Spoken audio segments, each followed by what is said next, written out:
존경하는 분을 우리가 만나면 일반적인 사람들을 대할 때와 사뭇 다른 표현을 우리가 하게 됩니다. 하나님을 그 누구보다 사랑하는 사람들도 다른 어떤 대상을 대할 때보다 하나님을 대할 때 사뭇 다른 표현을 또 하게 되죠. 하나님을 세상 그 무엇보다 최고의 가치로 여기는 사람들은 다른 사람들이 대하는 삶과 다르게 됩니다. 어떤 삶이 다를까요? 오늘 말씀을 통해 그 다름이 무엇인지를 우리가 발견하게 됩니다. 하나님을 최고로 사랑하고 가치 있게 여기는 사람들의 삶의 모습이 어떻게 다른가? 먼저 하늘 위에 하나님의 보좌와 보좌 위에 앉으신 하나님의 모습을 우리가 다시 한번 그림을 그리듯이 상상하며 하나씩 이렇게 읽어보도록 하겠습니다. 1절부터 3절까지 다시 한번 읽어봅니다. 2일 후에 내가 보니 시작. 2일 후에 내가 보니 하늘에 열린 문이 있는데 내가 들은 바 처음에 그에게 말하던 나팔 소리 같은 그 음성이 이르되 이리로 올라오라. 이후에 마땅히 일어날 일들을 내가 네게 보이리라 하시더라. 내가 곧 성령이 감동되었더니 보라, 하늘의 보좌를 베풀었고 그 보좌 위에 앉으신 이가 있는데 앉으신 이의 모양이 벽옥과 홍보석 같고 또 무지개가 있어 보좌에 둘렸는데 그 모양이 녹보석 같더라. 아멘. 요한은 나팔 소리 같은 그런 예수님의 음성을 듣고 하늘로 올라오라는 주의 음성을 듣게 됩니다. 예수님은 요한을 하늘로 불러 올리셔서 이후로 반드시 되어야만 하는 것들을 보여주시겠다 이렇게 말씀하시죠. 요한은 이리로 올라오라는 나팔 같은 주님의 음성을 듣고 난 직후에 자신이 성령에 감동되어 있다는 것을 알게 됩니다. 요한은 이러한 하늘 환상 체험을 통해서 이것이 성령의 임재와 인도를 통해 일어난 일이구나 라는 것을 깨닫게 해주죠. 요한의 하늘 환상 체험은 단순한 신비 체험이 아니라 하나님의 구속에 관한 계시를 소아시아 7교회의 성도들에게 드러내도록 하기 위한 특별한 목적을 갖고 있습니다. 제일 먼저 요한은 하늘 보좌와 그 보좌 위에 앉으신 하나님을 보았습니다. 하늘 보좌뿐만 아니라 하나님을 보석과 같이 빛나고 영광스러운 분으로 묘사를 하고 있습니다. 어떻게 인간의 말로 그거를 기록할 수가 없어요.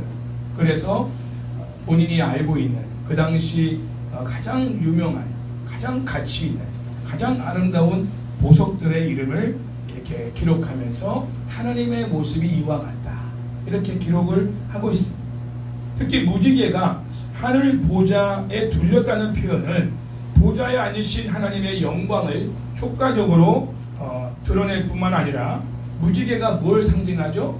노아의 홍수 사건 이후로 인하여 하나님께서 피조 세계를 보존하시겠다. 다시는 물로 심판하지 않겠다. 이런 약속을 상징하고 있잖아요. 그러니까 그 무지개가 둘렸다라고 하는 건 뭐냐면 하나님의 새 창조의 회복에 대한 약속을 보증하고 있는 모습으로 이렇게 볼 수 있습니다. 이러한 결정이 하늘 보좌에서 결정되었고 예수님의 성육신과 죽음, 부활, 승천을 통해 성취되고 재림을 통해 완성될 것입니다. 자, 다음으로 요한이 본 게 뭘까요? 4절에서 6절까지의 말씀을 읽어봅니다. 이것도 한번 그림을 그리듯이 한번 여러분들이 딱딱 자리를 한번 이렇게 머릿속으로 자리를 매기면서 한번 그려보세요. 저는 그림을 그려봤어요.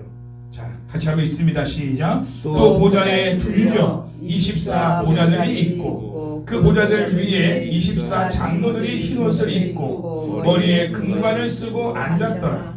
보좌로부터 번개와 음성과 우레소리가 나고 보좌 앞에 이 등불 7이 있으니 이는 하나님의 7영이라.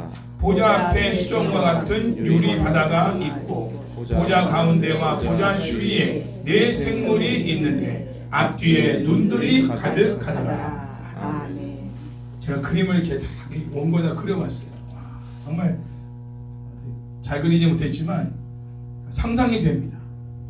요한은 하나님 보좌 주변에 24보좌가 둘려 있는 것을 봤습니다. 그러니까 하나님 보좌가 중앙에 있다면, 그죠? 24보좌가 그 주변에 둘려 있는 거예요. 그리고 24보좌에 누가 앉아 있느냐? 24장로들이 앉아 있는 거예요.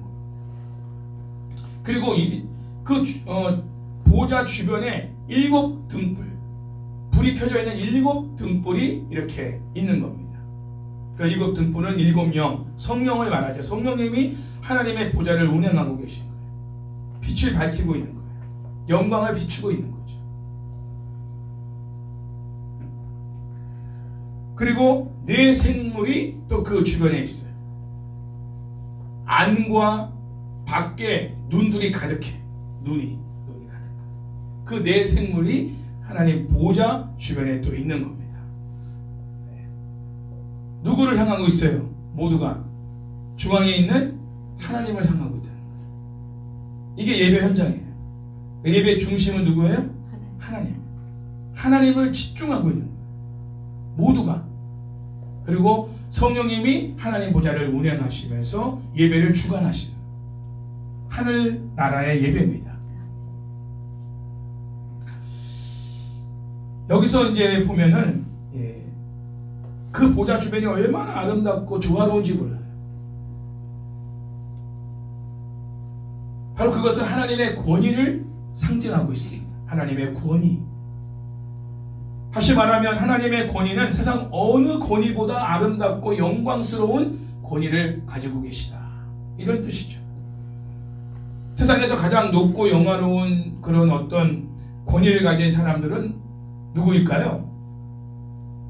대기업으로 말하면 회장님, 그리고 군대로 말하면 사성장군 별 4개, 그리고 또 학교로 가면 총장님, 국가에 대해서는 어떻게 해요? 대통령. 그래서 이런 사람들은 세상에서도 계급이 높고 또 위치가 가장 높은 사람을 대할 때 그들을 두려움의 대상으로 생각하며 감히 고개를 들고 쳐다보지도 못하고 그들 앞에 지나가지도 못해요. 머리를 조아리고 경의를 표하죠. 그죠? 하물며 만물을 그의 뜻대로 지으신 창조주 하나님 앞에 나와 예배하고 찬양할 때 우리는 어떤 경외감을 가지고 하나님을 대면하고 예배하고 있는가? 이것을 좀 우리가 생각해 보자 하는 것입니다. 우리는 하나님을 예배할 때 예배를 받으실 하나님이 우리를 지으시고 만물을 통치하시며 만물을 선악간에 심판하시는 살아계신 하나님이심을 분명히 알고 예배해야 합니다. 그냥 막연한 하나님으로 우리가 예배하는 게 아니라 그 하나님이 어떤 분이냐, 우리가 예배하는 하나님이 어떤 분이냐, 바로 우리를 지으신 하나님이시다. 창조주 하나님이시다. 아멘. 이 하나만 가지고도 우리는 하나님을 예배할 분명한 이유가 되는데 만물을 통치하시는 통치자시다. 그러니까 온 우주 만물을 통치하시고 우리의 인생을 통치하시는 분이 하나님이시다. 이걸 알고 하나님을 예배하는 거예요. 그리고 선악간의 모든 만물을 심판하시는 심판주이시다. 창조주, 통치자, 심판자. 두렵고 떨리는 마음으로 하나님을 예배할 수밖에 없는 거죠. 그 살아계신 하나님이시다. 그리고 우리를 구원하신 하나님이시다. 그 하나님을 그 하나님으로 알고 우리가 하나님을 예배하는 거예요. 습관을 따라 주일날 나와 예배하는 게 아니라 우리가 바라보고 있는 그 하나님, 우리가 집중하고 있는 그 하나님, 우리가 찬양을 드리고 우리가 기도를 드리는 또 하나님이 우리에게 지금 주의 종을 통해 말씀하시는 그 하나님을 그러한 하나님으로 우리가 알고 찬양하고 기도하고 말씀을 대면할 수 있어야 된다.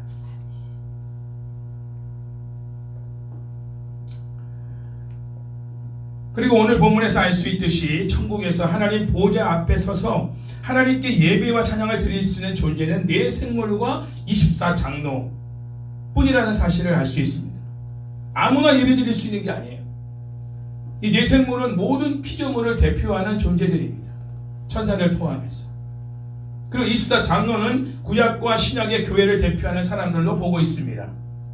구약에서는 야곱의 12아들, 12지파, 그 구약의 교회 공동체를 대표하고 있고요. 예수님의 12제자, 가룟 유다를 제외한 마띠아가 들어온 그 12제자, 12사도, 교회의 기초가 되는 거예요. 그래서 24장로라고 하는 것은 신구약의 모든 교회 공동체를 대표하는, 그리고 승리한 교회, 마지막까지 이기는 자로서 하나님 앞에 선 자들, 그 모든 교회들을 말하고 있는 거예요. 그들이 최종적으로 믿음의 선한 싸움을 싸우고 어느 곳에 쓰느냐? 하나님 보좌에 쓴다는 거예요. 할렐루야. 실제로 우리가 라오디게아 교회의 말씀에서도 요한계시록 3장 21절에서 저번주에 봤죠. 예수님이 라오디게아 교회에 이런 말씀하셨어요. 이기는 자는 예수님께서 예수님의 보좌에 함께 앉게 하여 주기를, 예수님이 이기고 아버지의 보좌에 함께 앉은 것과 같이 하겠다. 이렇게 말씀. 이 보좌, 하나님의 보좌에 앉게 하시겠다는 것, 이기는 자에게 주시는 축복인 거예요. 철의 막대기, 새벽별, 흰옷, 이것도 다 마찬가지예요. 바로 그 보좌에서 하나님과 함께 통치자로서의 사명을 감당하는 그러한 위치로 우리를 높여주시겠다. 이게 바로 예수님이 소아시아 7교회에 이기는 자에게 주시는 약속의 말씀인 거예요. 우리에게도 마찬가지죠.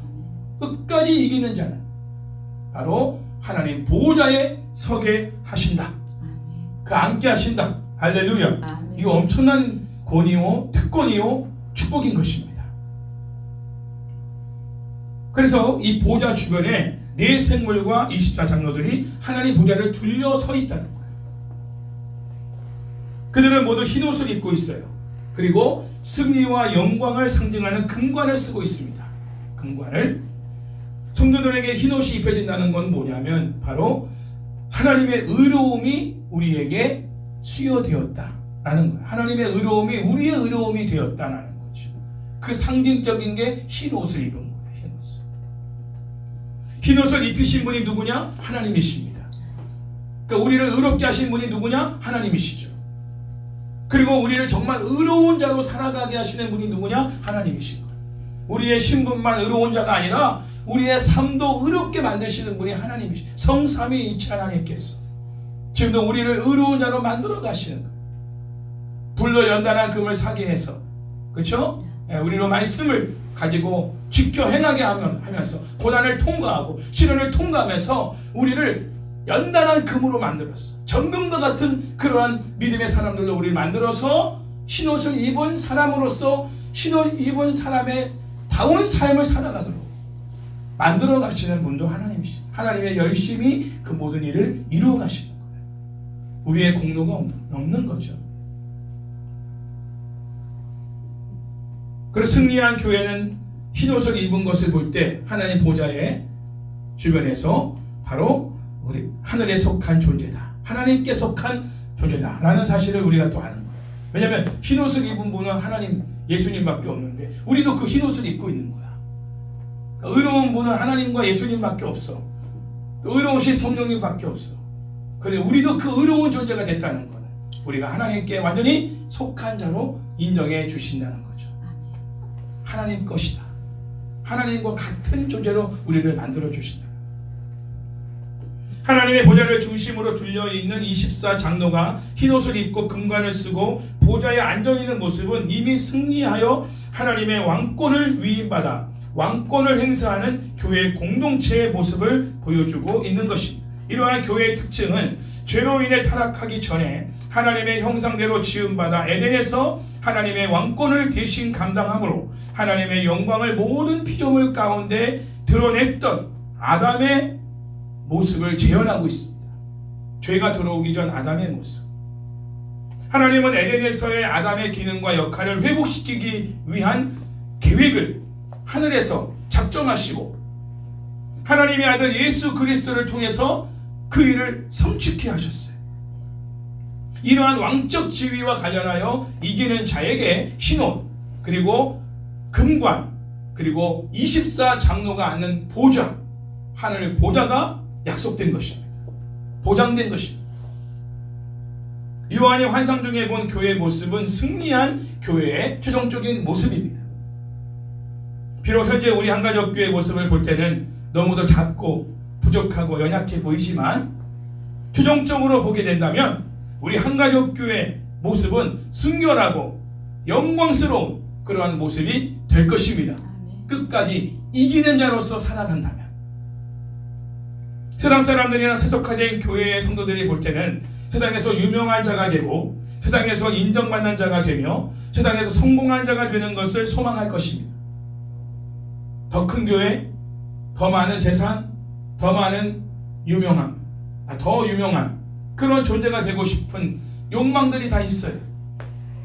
그래서 그들 눈에는 세상의 가치들을 포기하고 오직 하나님의 뜻에 묵묵히 순종하며 뚜벅뚜벅 세상과 타협하지 않고 걸어가는 그 성도들을 바라볼 때 융통성이 없는 한심스럽고 바보 같은 사람들로 보이게 될 것입니다. 지금도 그렇게 보고 있는데 앞으로는 더 하겠죠. 그래서 세상의 가치로 바라볼 때 가장 바보 같은 인생을 산 사람들은 순교자들입니다. 세상 사람들은 예수님을 믿어도 정도껏 믿지 그렇게 바보처럼 믿느냐고 말합니다.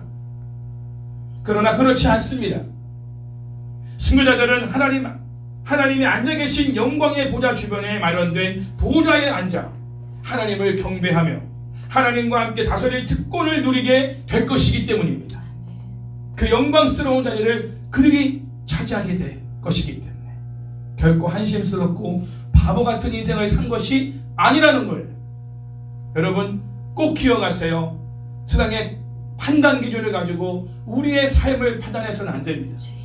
하나님이 최종적으로 우리를 어떻게 판단하시고 우리를 어떠한 존재로 우리를 삼아주시느냐, 이것을 우리가 바라보면서 지금의 우리의 모습을 판단할 수 있어요. 그리고 거기에 감격하고 감사하며 묵묵히 뚜벅뚜벅 세상 사람들이 손가락질을 하고 바보 같다고 말하고 융통성이 없네, 꽉 막혔네, 너같이 예수 믿으면 나는 못 믿어, 이렇게 말을 듣는다 할지라도 우리는 주님 가신 그 길을, 바울이 간 그 길을, 순교자들이 걸어갔던 그 길을 우리도 뚜벅뚜벅 걸어가는 분명한 이유가 있다는 거예요. 오늘 이 사장이 바로 그 이유를 우리에게 보여주고 있다는 거죠. 우리가 서게 될 곳은 하나님 보좌라는 거예요. 흰옷과 금광과 보좌를 우리에게 약속해 주신다. 누구에게? 이기는 자에게. 아무에게나 안 준다. 끝까지 이기는 자에게, 최후 승리를 거두는 자에게 주신다는 이 약속이 있기 때문에 우리는 이 땅에서 가진 수모를 당하고 살아도 이 믿음을, 이 순수한 믿음을 포기할 수 없는 거예요. 타협할 수 없는 거예요. 신약 성경 보면 부자와 거지 나사로 이야기가 나오죠. 거기서 보면 부자가 지옥에 떨어졌을 때 아브라함이 뭐라고 말합니까? 너는 이 세상에서 좋은 것을 다 받았으니 여기서 고난받는 게 당연하다, 이런 식으로 말합니다. 이 말씀은 뭘 의미하죠? 세상에 사는 동안 누릴 것 다 누리고 산다면 천국에서는 차지할 것이 없다. 천국에 올라가 하나님 보좌 주변을 두르고 있는 영광스러운 24 장로의 보좌에 앉아 하나님을 예배하는 특권과 다스리는 특권을 누리기 위해서는 세상의 가치에 취하여 살아서는 결단코 안 됩니다. 두 주인을 숨길 수 없다고 했죠? 예수님께서. 돈이냐 하나님이냐. 우리가 이 세상에 사는 동안에 하나님을 기쁘시게 하는 것이 우리의 삶의 목적이 돼서, 그래서 우리가 돈도 시간도 우리의 젊음도 재능도 우리의 모든 것을 헌신하여 살아가는 삶. 돈이 필요 없다는 게 아니라, 건강이 필요 없다는 게 아니라, 저번 주도 말씀드렸지만 그게 예수님과 무관한 거라면 그건 축복이 아니라는 거예요. 저주라는 겁니다. 주님과의 관계가 끊겼고 하나님과의 친밀한 관계가 끊겼는데 건강하고 사업이 잘 되고 자녀들이 좋은 대학 가고 돈 많은 사람 하나 시집가서 의리의리한 저택에서 살아가고 차를 몇 대씩 굴리면서 타고 다니고 통장에 뭐 수십억씩 잔금이 남아있는 이런 삶을 살고 있고 주일 아니면 다 명품 옷 입고 와가지고 벤츠 몰고 와서 딱 거두먹거리면서 와서 딱 앉아서 예배 드리고 가는, 나는 부자다, 나는 부유하다, 나는 부족한 게 없어, 이렇게 말하는 라오디게아 교회 성도들과 같은 이런 삶을 사는 이 시대의 많은 그리스도인들은 주님이 보실 때 벌거벗고 굶주리며 가련하고 가난한 존재로밖에, 눈먼 사람들밖에 볼 수가 없다는 거예요. 그들은 세상을 얻었는지 모르지만 하나님을 잃어버리게 됩니다. 하나님이 없는 거예요. 하나님이 없는 그리스도인들이 얼마나 많은지 몰라요. 세상을 얻을 것이냐, 하나님을 얻을 것이냐, 선택을 해라. 세상에서 하나님이 주시는 것들은 하나님을 섬기라 주시는 거지, 그분의 어떤 구속의 사역에, 증인의 사역에 우리가 동참하기 위해서 그것들을 사용하라 주시는 것들이지, 그거 가지고 우리가 누리고 그것을 계속 재산을 늘려가면서 부를 축적하면서 살라고 주신 게 아니라는 거죠. 할렐루야. 연예인들이 뭐 크리스찬 연예인들이 많이 이렇게 방송에 나오지만 정말 저 사람이 예수님을 소유하고 있는 진짜 그리스도인인가를 알 수 있는 건 그 많은 돈을 다 기부하고 하나님 나라와 복음 증거 사역을 위해서 사용하는 연예인들이 그리 많지는 않아요. 자기 누릴 것 다 누리면서 생색만 내는 그리스도인들도 있거든요. 근데 정말 자기들은 아직 집도 없어. 가주 시험과 정혜영 그 부부는 자기 집이 없어요. 아직 전세에 아직도. 그러면서 끊임없이 지금 막 선교하는 거예요. 구제하는 거예요. 기부하는 거예요. 김장훈 씨도 자기 집이 없어요. 수백억을 벌어요. 수백억을. 자기 돈이 없어요. 다 나누는 거예요. 내 거 아니라는 거죠. 하나님 거라는 거죠. 이름 내려고 하는 것도 아니고 카메라에 찍히려고 하는 것도 아니에요. 유명한 사람으로 존경받으려 하는 것이 아니라 그리스도인이기 때문에 하는 거죠. 내 안에 그리스도가 계시, 그분이 하는 일에 내가 쓰임받는, 기쁘게 감당하는 거예요. 자녀들에게 뭘 물려줄까 그걸 고민하고 있는 사람들이 아니에요. 어떻게 하면 더 내가 살아있는 동안에 주님의 일을 끝까지 감당하다 갈 것인가, 마지막 숨이 거두는 그 순간까지 하나님이 기뻐하시는 일을 하다가 내가 죽을 것인가, 이 증거자의 사역을 감당하다 죽을 것인가, 이것을 고민하는 사람들이 진짜 그리스도인인 것이고 이기는 자들의 모습인 것이죠. 세상에서 하늘의 가치를 두고 사는 자는 천국에 올라가서 하나님 보좌 주변에 둘려있는 24장로가 앉을 보좌에 앉는 영광과 금관을 쓰는 영광을 얻게 될 것입니다. 5절을 보면 번개들과 소리들과 우레들이 하나님 보좌로부터 나옵니다. 여기에서 번개들과 소리들과 우레들은 무엇을 의미하느냐? 이러한 현상은 구약에서 하나님이 임재하실 때 나타났던 현상들이죠. 그죠? 그리고 하나님이 대적들과 싸우기 위해서 전사로 오실 때, 열방들을 통치하기 위해 오실 때, 악인들을 심판하러 오실 때 지진이 나듯이 번개와 우레소리 뭐 이런 것들이 막 같이 동원되는 것들을 보게 됩니다. 이러한 배경으로 볼 때 하늘에서 나오는 번개들과 소리들과 우레들 같은 현상들은 심판을 위한 하나님의 종말적인 오심의 표시로 이해할 수가 있습니다. 하나님의 종말적 오심이 악인들에게는 심판을 가져오기 때문에 매우 두려운 일이지만 의인들에게는 하나님의 종말적 오심이 우리를 구원하시기 위해 오시는 것이기 때문에 소망 가운데 기뻐하며 주님의 오심을 기다릴 것이라는 거죠. 요한은 사탄의 보좌가 존재하는 곳에 살고 있었던 소아시아 7교회 성도들에게 하늘의 환상을 통해 이러한 사실을 보게 함으로써 성도들로 하여금 세상에 속한 악의 세력들은 한순간에 없어질 안개에 불과하며 역사의 흐름은 지금도 계시고 전에도 계셨고 장차 오실 전능하신 하나님 안에 있다는 사실을 확신 있게 증거하고 있는 것입니다. 또 요한은 5절에서 보좌 앞에 타오르고 있는 7등불, 곧 7명을 소개하죠. 성령이 7등불로 나타나는 것은 성전을 빛으로 밝혀주는 7등불의 기능과 하나님의 임재로 성전을 가득 채우는 성령의 역할 때문입니다. 또 요한은 6절에서 보좌 앞에 수정 같은 유리바다라는 표현을 사용하고 있어요. 보좌, 하나님이 앉으신 그 보좌 앞에 수정 같은 유리바다가 있는 거예요. 그래서 바다라고 하는 것은 첫 창조를 연상케 합니다. 그리고 새 창조에 대한 비전을 바라보게 해요. 요한은 에스겔 1장 22절에 수정 같은 궁창을 배경으로 하고 있는데, 제가 읽어드릴게요. 에스겔 1장 22절에 보면 그 생물의 머리 위에는 수정 같은 궁창의 형상이 있어 보기에 두려운데 그들의 머리 위에 펼쳐져 있고, 이렇게 기록되어 있고요. 또 창세기 1장 7절에 보면 하나님이 궁창을 만드사 궁창 아래의 물과 궁창 위의 물로 나뉘게 하시니 그대로 되니라. 자, 이 말씀을 또 배경으로 하고 있고, 시편 148편 또 4절 말씀을 또 반영하고 있는데, 하늘도 그를 찬양하며 하늘 위에 있는 물들도 그를 찬양할지어다.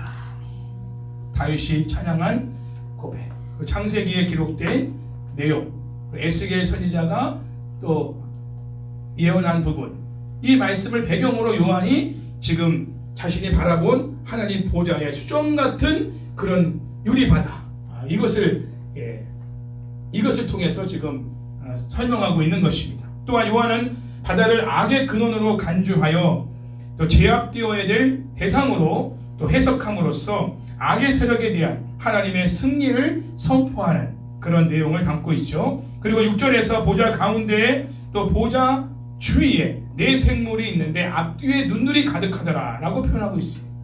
자, 네 생물의 모습이 어떤지 한번 구체적으로 볼까요? 7절 8절 있습니다. 시작. 그 첫째 생물은 사자 같고, 그 둘째 생물은 송아지 같고, 그 셋째 생물은 얼굴이 사람 같고, 그 넷째 생물은 날아가는 독수리 같은데, 네 생물은 각각 6 날개를 가졌고 그 안과 주위에는 눈들이 가득하더라.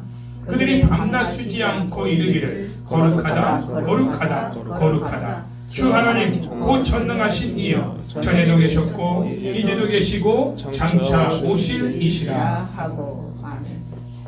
첫째 생물은 모습이 사자 같습니다. 둘째 생물은 송아지 같고, 셋째 생물은 얼굴이 사람 모양 같고, 넷째 생물은 독수리 같은 모양을 갖고 있다고 봅니다. 그 네 생물은 각각 6 날개를 갖고 있다. 이사야 6장에 보면은 이사야가 그 스랍들의 모습을 이렇게 기록했죠. 6 날개가 있지 않습니까? 6 날개. 자, 여기서 네 생물의 얼굴은 공통적으로 각 분야에서 가장 탁월한 피조물들을 나타내고 있습니다. 각 분야에서. 이 네 생물의 탁월함은 창조주 하나님의 영광을 드러내는데 매우 효과적이죠. 하나님이 만드신 작품이니까 탁월하게 만드셨어요. 하나님은 탁월한 창조주시다. 사자를 보면요, 우리가 뭐 동물의 왕국을 보면 알다시피 사자는 맹수 중에 가장 강한 짐승이죠. 물러섬이 없어요. 네. 그리고 독수리는 어때요? 빠르고 높이 날 수 있다는 점에서 날짐승 중 가장 위협적인 존재입니다. 하늘의 왕자, 그리고 밀림의 왕자, 그렇죠? 사자, 독수리. 그리고 송아지는요, 어때요?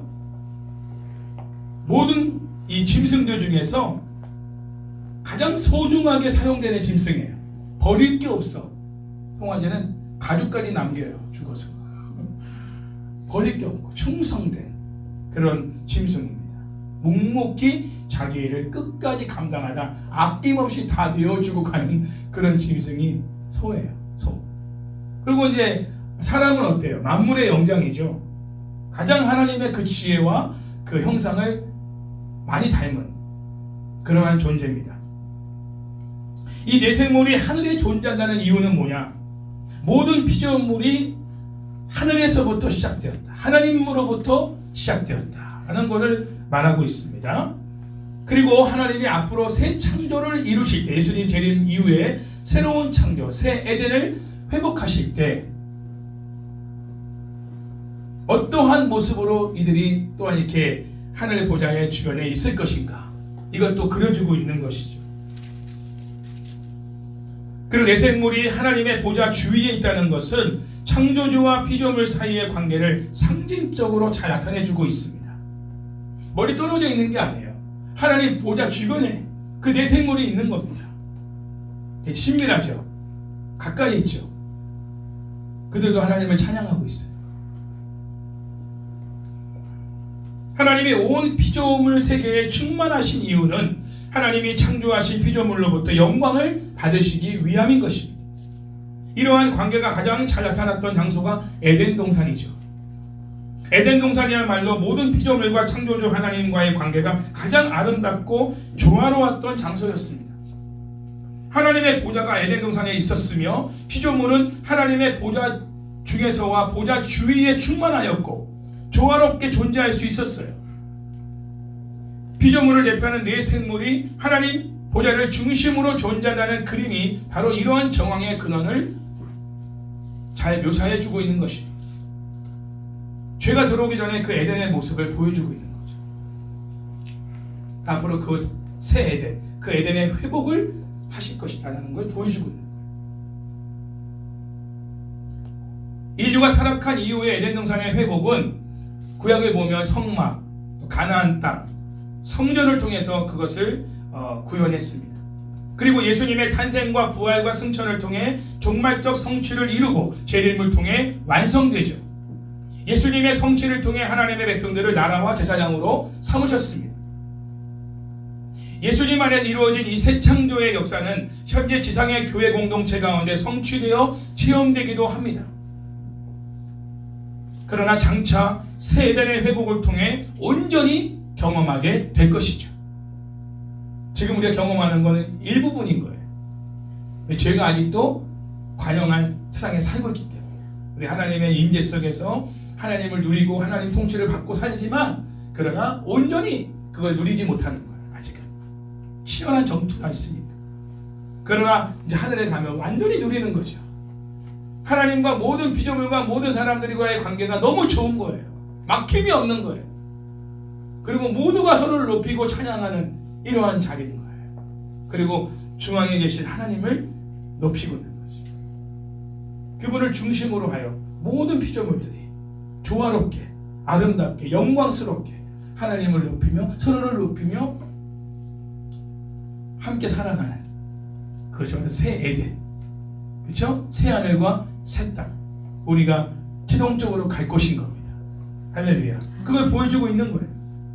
그리고 요한이 내생물을 가리켜서 그 안과 주위에는 눈들이 가득하다라고 표현하고 있는데, 눈들로 가득한 내생물의 모습은 그들이 어디서든 무엇이든 볼 수 있으며 이 세상 어떤 것도 그 눈들로부터 숨겨질 수 없다는 사실을 나타내고 있습니다. 동시에 그 충만한 눈의 초점이 누구를 향하고 있다고요? 중앙에 계신 창조주 하나님을 향하고 있다는 거예요. 그들의 주인이신 하나님을 향하고 있다는 거죠.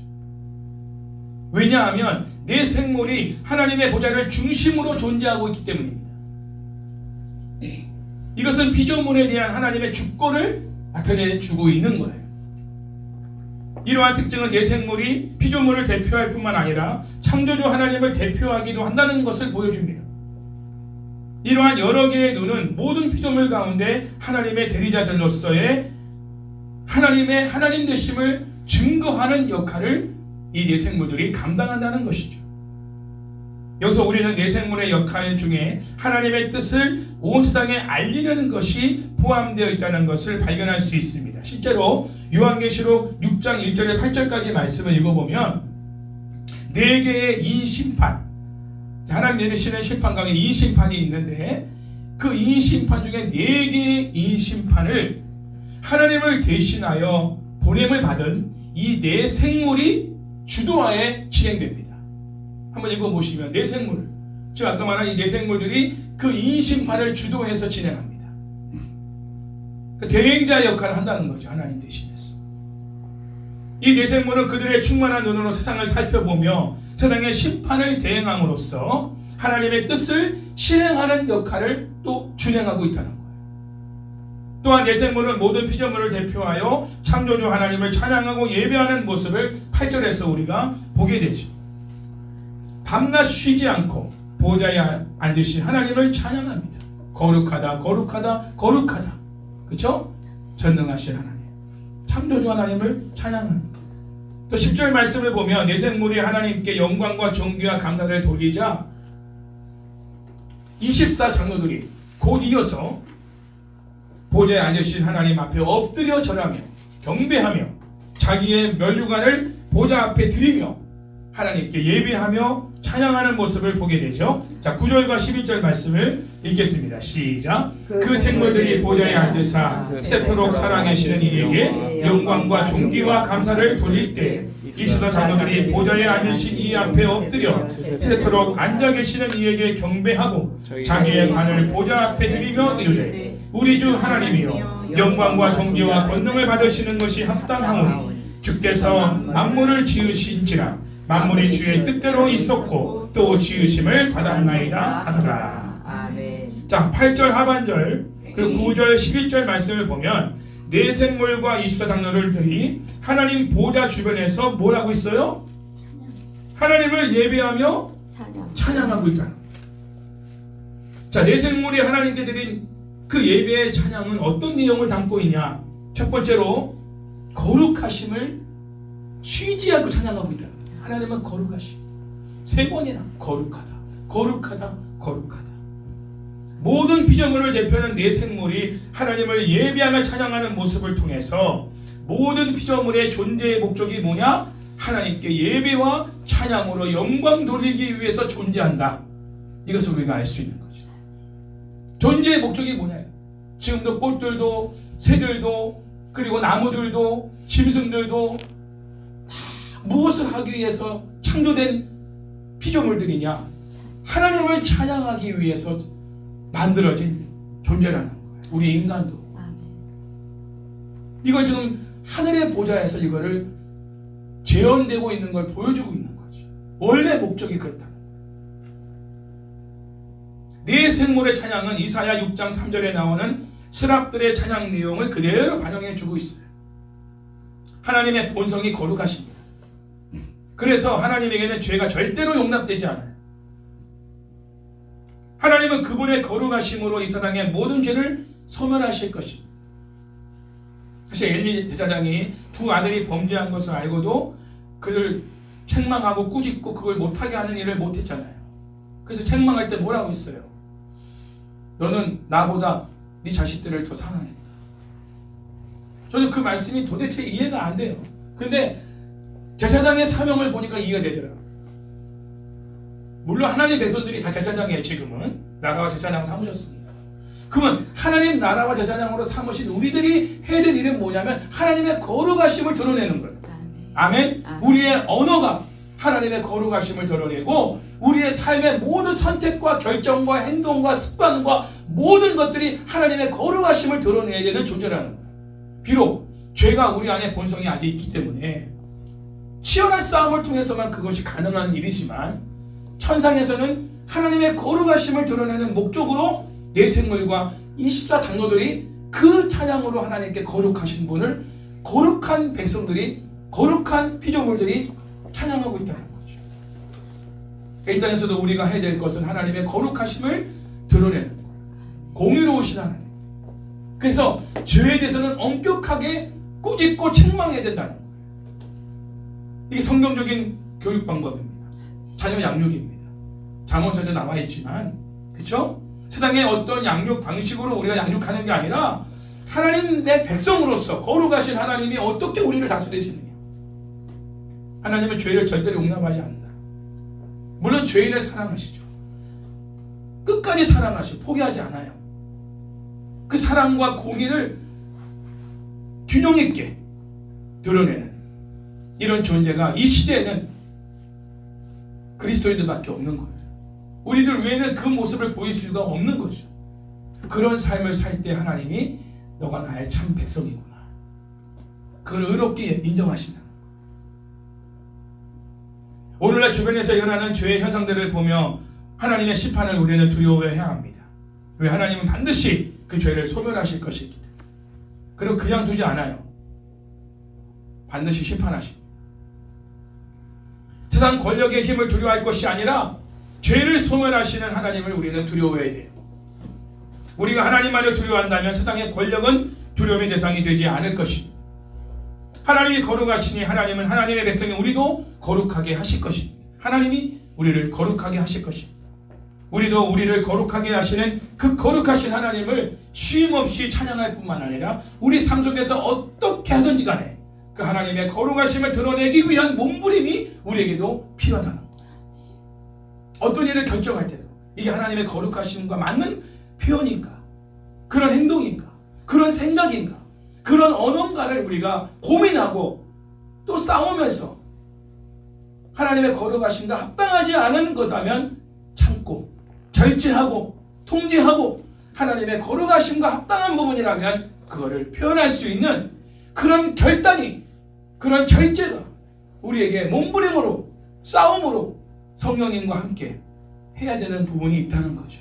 이 거룩함을 잃어버렸기 때문에 이 시대의 교회가 개독교가 된 거고 손가락질을 받는, 그래서 저 이단 사이비 종파와 똑같은 존재로 많은 세상 사람들이 교회를 바라보고 있다는 거예요. 정명석이와 너희가 다를 게 뭐가 있냐 이거예요. 할 말이 없어요. 부끄러워. 왜? 교회에서도 실제로 그런 일들이 일어나고 있으니까. 거룩함을 포기한 거죠. 세상의 가치를 얻기 위해 거룩함을 포기한 교회와 주의 종들과 성도들이 너무 많아요.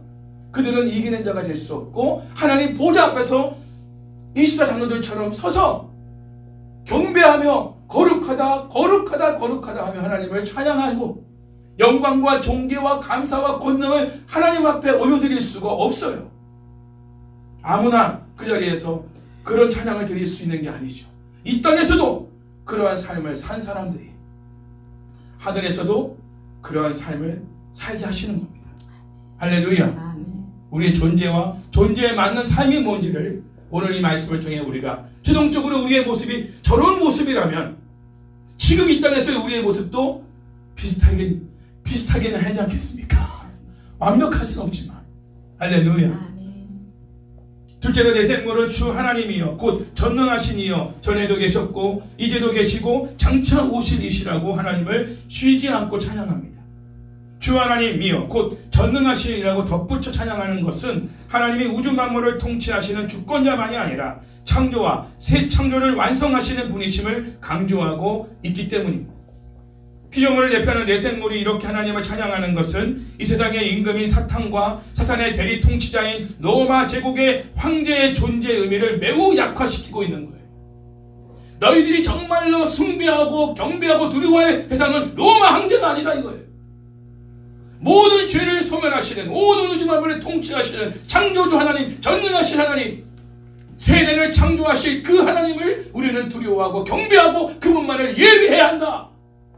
이것을 소아시아 7개 성도들에게 또 우리 이 시대의 교회들에게 알리고자 요한이 이 4장의 말씀을 주님을 통해 직접 보고 기록하여 증거하고 있는 것입니다. 정말 우리가 두려워하고 경배할 대상이 누구냐 이거예요. 로마 황제가 아니라 이거예요. 시진핑이 아니라 이거예요. 푸틴이 아니라 이거예요. 김정은이 아니라 이거예요. 정명석이가 아니라 이거예요. 이만희가 아니라 이거예요. 하나님이시다. 우리는 그분의 이름을 높이고 그분을 경배하고 그분만을 찬양해야 한다. 장길자가 아니라 이거예요. 마리아가 아니라는 거예요. 교황이 아니에요. 하나님. 그분만을 우리는 찬양하고 예배하기 위해 존재하고 있다. 이처럼 세상에 존재하는 모든 피조물은 항상 하나님께 찬양을 올려드려야 하는 위치에 있는 것입니다. 이것이 바로 하나님의 세우신 창조의 질서예요. 창조의 질서를 깨면 안 됩니다. 하나님을 찬양하는 삶, 이게 창조의 질서에 합당한 삶입니다. 우리를 만드신 목적이기 때문에. 셋째로 내생물과 이사장로들은 보좌에 앉아서 세세토록 살아계시는 이에게 영광과 존귀와 감사와 권능을 돌려드리며 하나님을 높여 찬양하고 있습니다. 여기서는 피조물을 대표하는 내생물과 하나님의 백성들을 대표하는 이사장로들이 조화를 이루어 함께 찬양을 드리죠. 내생물이 먼저 찬양을 드리고 그 이어서 20세 장로들이 또 찬양을 이어받아서 찬양합니다. 보좌에 앉아서 세세토록 살아계시는 이라는 말은 생명의 근원 되시는 하나님의 속성을 나타내고 있어요. 하나님은 모든 생명의 근원이십니다. 비록 로마 제국 황제가 겉으로는 화려하고 능력 있어 보이는 높은 보좌에 앉아 세계를 다스리고 있는다 할지라도, 그렇게 보인다 할지라도 그의 생명은 영원하지 못하고 그의 권세도 영원하지 못하다. 따라서 로마 황제는 진정한 통치자가 될 수 없다. 로마 황제에게 돌려지는 영광과 존귀와 감사와 권능은 공허한 메아리일 뿐이다. 헛된 것이다. 오직 하나님만이 영원히 사시며 보좌에 앉으셔서 온 우주를 다스리고 계시다. 영원히 사시며 통치하시는 하나님만이 영광과 존귀와 감사와 권능을 받기에 합당하신 분이시다. 이것을 말하고 있는 거예요. 우리도 매일의 삶 속에서 하나님께만 영광과 존귀와 감사와 권능을 올려드릴 수 있기를 바랍니다. 물론 어떤 사람이 우리를 도울 수 있고 어떤 그룹이 우리를 지원할 수도 있지만 그 모든 것을 최종적으로 주관하신 분은 하나님이시니까 감사를 표현해도 우리는 하나님께 제일 먼저 감사를 표현해요. 하나님이 하셨습니다. 사람에게 우리의 감사를 표현하는 것도 해야지만, 그러나 더 많이 그리고 매일 감사를 드려야 될 분은 하나님이시고요. 사람에게는 한 번만 하세요. 한 번만. 감사합니다 원장님, 감사합니다 선생님, 한 번만 하세요. 그러나 하나님께는 매일마다 쉬지 말고 밤낮으로 하나님 감사합니다, 하나님 감사, 하나님 하셨어요. 24 장로들이 보좌에 앉으신 하나님 앞에 엎드려 경배하며 자기의 관을 보좌 앞에 드리며 찬양했듯이 우리도 보좌에 앉으신 하나님께 나아가 엎드려 절하며 우리의 삶 가운데 베푸신 영광과 존귀와 감사로 전능하신 하나님을 찬양해야 합니다. 하나님의 백성은 예배와 찬양을 통해 영원히 살아계시는 보좌에 앉으신 주권자 하나님과의 철저한 주종 관계를 인정해야 한다는 거예요. 소아시아 7교회 성도들이 로마 황제가 아니라 오직 만군의 하나님에게만 경배와 찬양을 올려드려야 했던 것처럼 현 시대를 사는 그리스도인들 또한 사당의 권력과 지위로 우리를 통치하는 자들이 아닌 오직 하나님 한 분만을 경배하고 찬양해야 하는 것이죠. 왜냐하면 최종적으로 승리한 교회와 성도들을 대표하는 20세 장로들이 하나님 보좌 앞에서 우리 주 하나님이여 영광과 존귀와 권능을 받으시는 것이 합당하오니, 그 이유가 뭐냐? 주께서 만물을 지으신지라 만물이 주의 뜻대로 있었고 또 지으심을 받았나이다. 그 이유로 인해 하나님을 예배하고 찬양합니다. 이겁니다. 분명한 이유가 있다는 거예요. 찬양할 이유가. 아까도 말씀드렸죠. 창조주 되신 하나님, 통치자이신 하나님, 그리고 우리의 구원자이신 하나님, 그 하나님을 우리가 인정하며 하나님을 예배하는 거. 막연히 와서 예배하는 게 아니라 그 하나님이 지금 우리의 예배를 받으실 하나님이시다. 그 생각을 가지고 그 하나님의 이름에 합당한 영광을 돌려드리는 예배자, 그런 찬양, 그러한 경배가 우리가 드릴, 이 시대에서도 드릴 찬양과 경배, 혼자 예배 드리든 우리가 그룹으로 같이 드리는 목장 모임을 하든 그 하나님 앞에 우리가 서 있다는 거예요. 이 중심을, 보좌 중심을 잃어버리지 마라. 우리 그 주위에 둘러있는 24 장로와 같은, 또 내생물과 같은 그런 모습으로 천상에 드리는 그 예배의 모습을 기억하면서 우리가 이 땅에서도 그런 중심을 가진 예배를 드릴 수 있기 바랍니다. 부활주일날은 우리가 이 세 가지 이유로 찬양했으면 좋겠어요. 하나님이 우리를 창조하셨다는 사실, 하나님의 거룩하심, 그리고 만물의 주권자로서 창조와 새 창조를 완성하실 하나님, 그리고 보좌에 앉으사 영원히 살아계시는 하나님께 영광과 존귀와 감사와 권능을 올려드리는 우리 한가족 성도들에게는 주의 이름으로 축원합니다.